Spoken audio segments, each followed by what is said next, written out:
Good afternoon, everyone. My name is Richie, and I work for a company called CM Event Recruitment Limited. So basically, what the title is The Forgotten Industry. I do a lot of videos on Facebook, and I do videos basically everywhere else.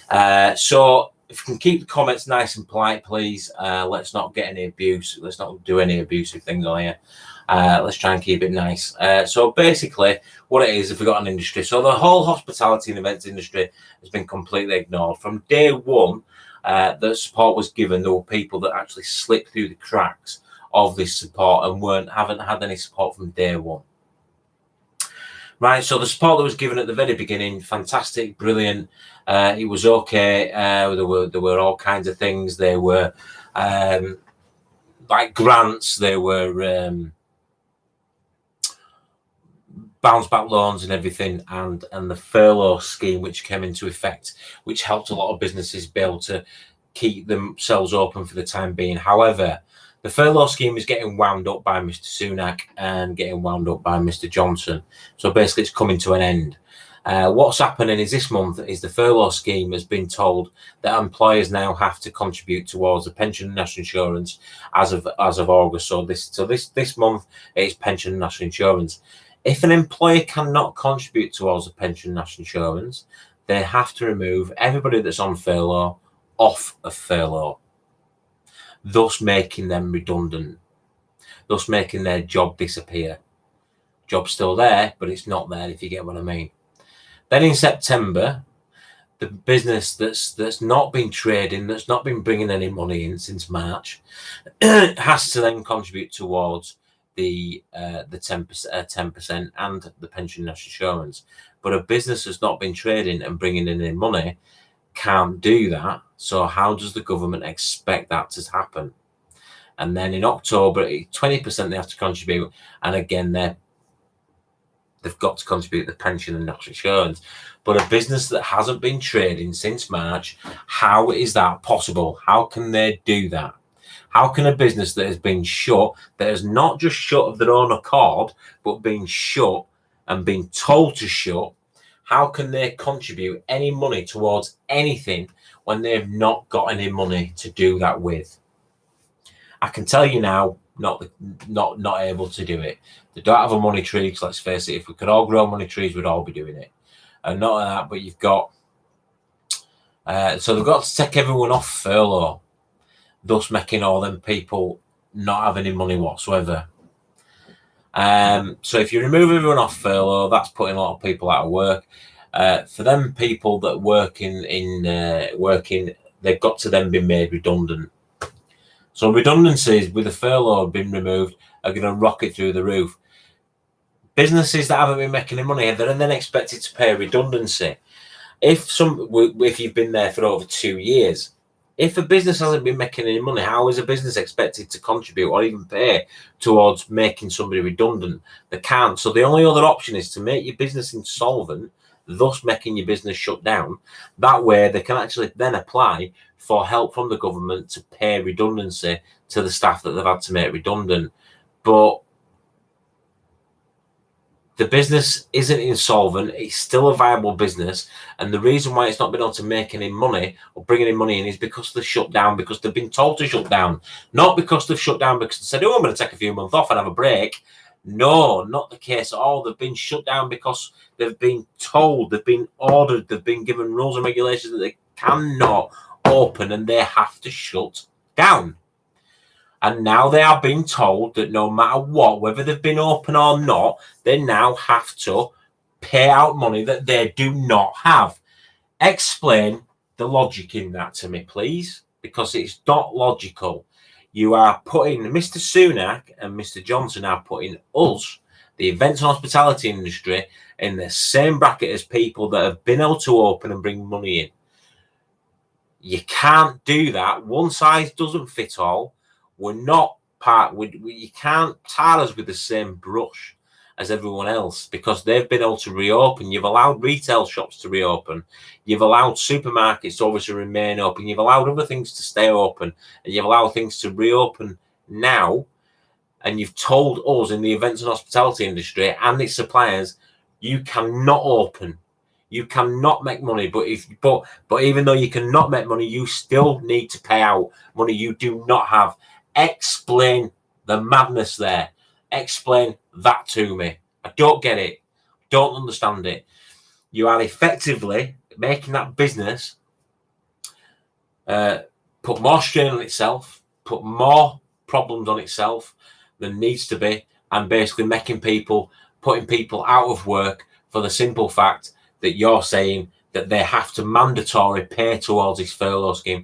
Now, if you made it unmandatory, if you didn't make it mandatory, it might give them that little bit of leeway. Then come October, if you're able to open things back up again, it might give an industry such as ours a fighting chance to come back, and might give us a fighting chance to come back a bit stronger. But this whole attitude of, well, we said we couldn't save every job. You're not going to be saving a right lot of job redundancies are going to go through the bloody roof.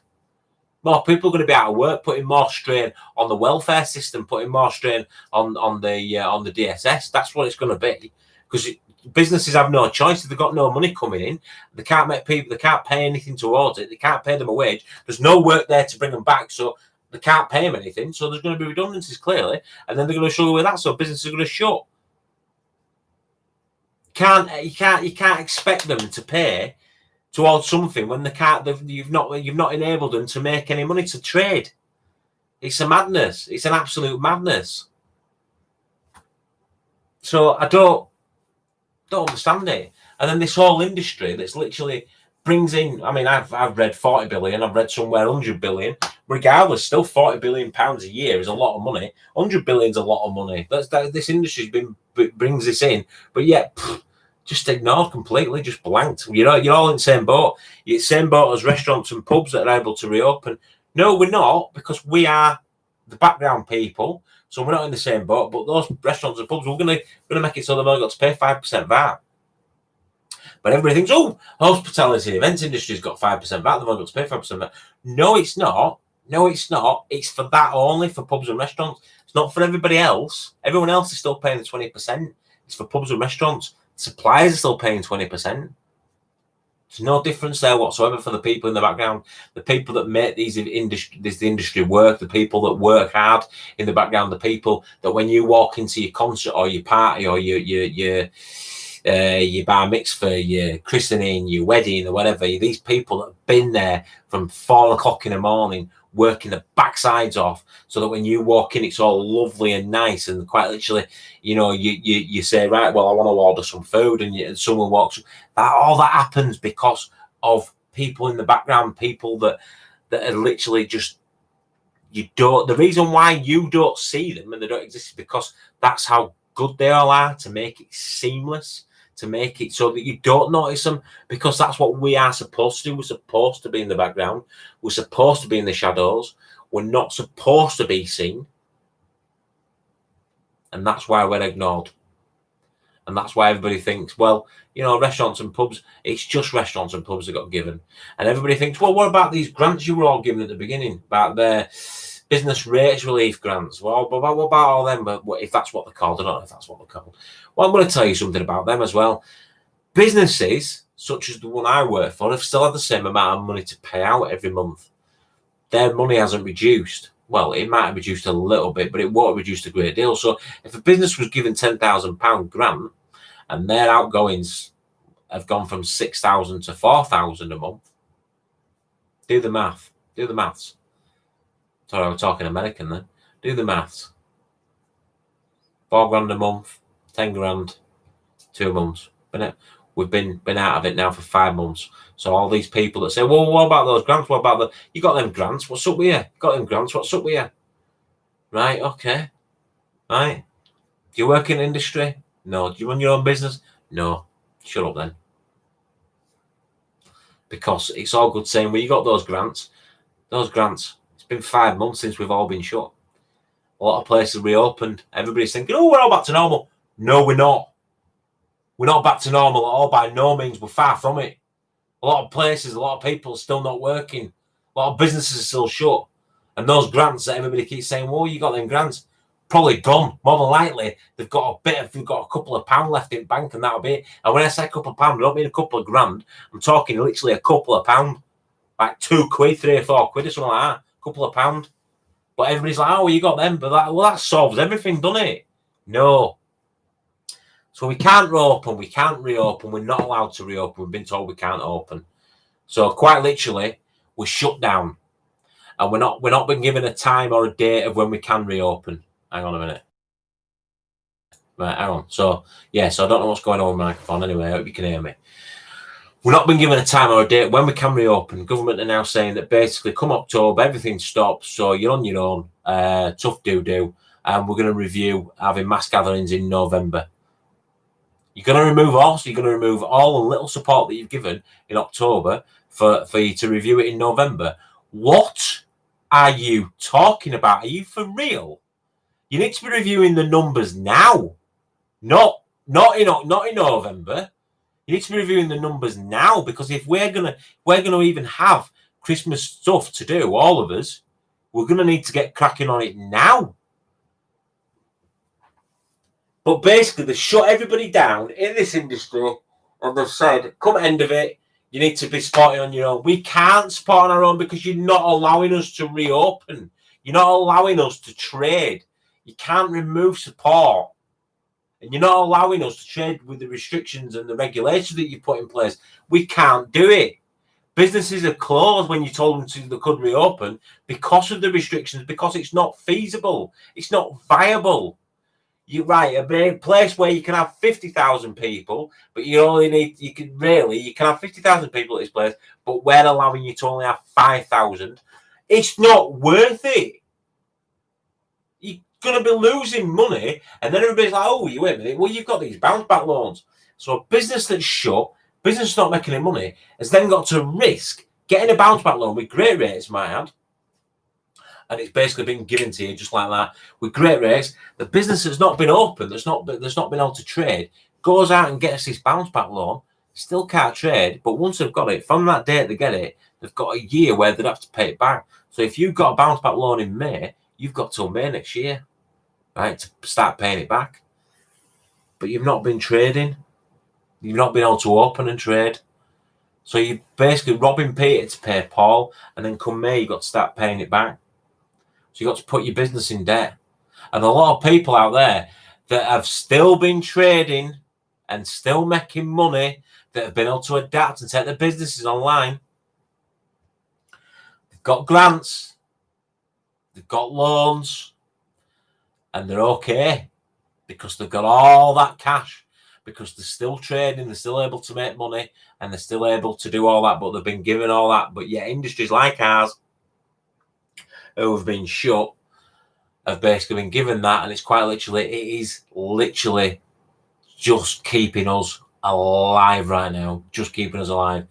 But believe you me, that money is dwindling away, and it's probably, a lot of people have probably not got any left. How it's all been handled right now is putting more of a strain on an industry that is not even acknowledged. This is what's bloody annoying about it. An industry that's not even acknowledged, an industry that's completely and utterly ignored and forgotten about. Don't know if you saw it last week. We Make Events, absolutely massive, brilliant, loved it. Goosebumps all over for me, eyes welled up, loved it. And do you know what? I hope it's got something. I hope it's done something. I really do. Because Mr. Sunak, Mr. Johnson, you seriously need to step up, and you need to stop doing this all stupid one-size-fits-all. Well, they've been able to trade, so basically everyone else needs to be doing this now. But yet we are not allowed to reopen, but you need to be paying out. No. Totally disagree with you. Totally disagree with you. In my humble opinion, this is just my opinion, the job retention scheme wasn't a job retention scheme. It was a delayed redundancy scheme. It was a delayed lose your job scheme. That's what it was. Because they're going to remove it all. They're going to stop people from trading still, and they're going to expect people to keep them jobs on. Not going to happen. And the thing is, you can't blame your employer because it's not their fault. You can't blame your employer if they've got to make you redundant because there's no job there, because there's no money coming in. you can't blame them. You can't be threatening them with tribunals and stuff like that, because it's just not right. It's not their fault. If they've been shut and they've not been able to open the doors for 5 months and they're still not allowed to, when it comes down to it, that the support, the furlough ends, can't turn around and say, well, I'm going to take you to a tribunal because you're making me redundant. They've got no choice. Do you think that? Do you not think they'd rather keep you on, right, on furlough? Do you not think they'd rather do that until they're able to open the doors again? I think personally they would. If I was an employee, if I was a business owner, I would rather keep my staff there working ready for when it started to pick up again than get rid. They don't want to get rid of you. They are left with no choice. They are basically being told, they have no choice in the matter.